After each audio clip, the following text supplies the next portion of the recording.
Hi everyone, welcome to the first episode of our Docuseries.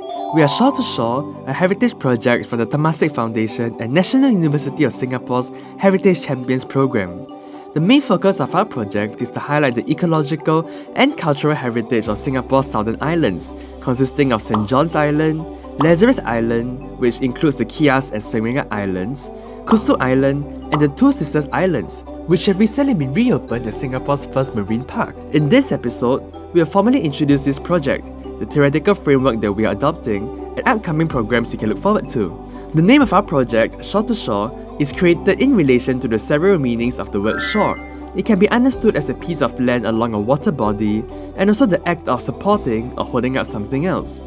Moreover, Shore to Shore also relates to the coastal areas, encapsulating the communities, the flora and fauna associated to these regions. We intend to spotlight the kinship and maritime networks between the islands, and to support the preservation of the associated tangible and intangible heritage. To do so, we will hone in on three specific heritage aspects. Firstly, we have folklore. We will uncover and present folk stories and mythological tales tied to the islands, including legends believed by former islanders. Next, we will have flora and fauna.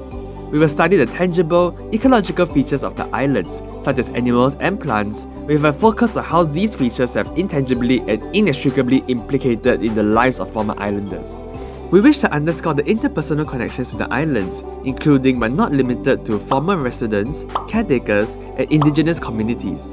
We can also extend family to the visitors today, where there are many groups of friends and families who have built fond memories during their trips to the islands. It is the intersection of these three aspects that encapsulates the essence of our project.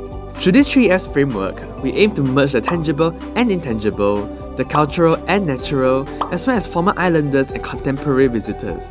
To better illustrate our adaptation of this framework, we'll be heading to Lazarus Island and look at the site-specific artwork there.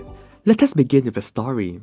There was once a mouse deer, known as Sang Kanchu, who is very smart-witted and clever. One day, Sang Kanchu was walking along the river. Suddenly, a crocodile attacked him and bit him on his leg. In the midst of the surprise attack, Sang Kanchu remained calm and thought of a very intelligent response. He teased the crocodile for biting his leg instead of his leg. Instinctively, the crocodile opened his mouth to check, and Sang Kanchu quickly escaped. Despite being attacked by the crocodile, Sang Kanchu still wanted to cross the river to get some fruits from a tree. However, the river is full of crocodiles waiting to prey on Sang Kanchu. A smart idea came to Sang Kanchu. He told the crocodiles that he had been sent by the king to count the number of crocodiles in the river, and ordered the crocodiles to line up from one side of the riverbank to the other. The crocodiles believed him and arranged themselves according to his command. In the end, the crocodiles had been fooled to form a bridge for Sang Kanchu to cross the river. The fables of Sang Kanchu is a very popular Malay trickster tale, and they form a quintessential part of the local folklore. Inspired by these tales, an artist, Sushi Sulaiman, imagined an encounter between Sang Kanchu and the Pohon Beringin, a banyan tree, through an artwork she presented at the Singapore Biennale 2022. The banyan tree is often regarded as a tree of life, and it symbolizes a connection between the spiritual world and the material world. Through the creation of this site-specific artwork, Sushi draws our attention to the symbol of the banyan tree, and offers a creative way to explore the rich networks of folktales and stories that came from the flora and fauna. The concentric and orderly arrangements of 99 Kanchu sculptures at the base of an actual banyan tree echoes the deep-rootedness of the oral traditions and folkloric retellings across history. The free-hanging, vertical wooden structures attached to the branches reinforces the visual linearity of the banyan tree, symbolizing its status as a connector between heaven and earth.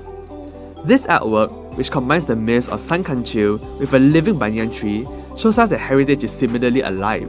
The artist's sensitivity to the complex relationship between nature and local histories, and her active participation in drawing out creative ways of expressing living heritage are values our group wishes to emulate. We are inspired by Sushi's approach to storytelling, memory making, and engaging contemporary visitors who may not be familiar with past local traditions. Our project hopes to explore such convergences between folklore, ecology, and communities in the context of Singapore's southern islands, and we invite you to join us on this journey of discovery. Here are some upcoming events you can look forward to. On 25th May, we will be organising a workshop titled Jong Clinic, where Mr. Fauzi Nasir, a former resident of St. John's Island, will be introducing jong boats, which are traditional Malay miniature wooden boats. For the month of June, we have exciting events lined up every weekend of the month, including eco-writing workshops, intertidal walks, and island tours hosted by former islanders. We will close this month of enriching activities with a final exhibition that showcases our research and creative works by our workshop participants. In addition, we are also collaborating with Orang Laut SG for Hari Orang Pulau, a day to celebrate the stories, culture, and traditions of Singapore's islander heritage. Please check out the links in the description for more information and follow our social media channels for more updates.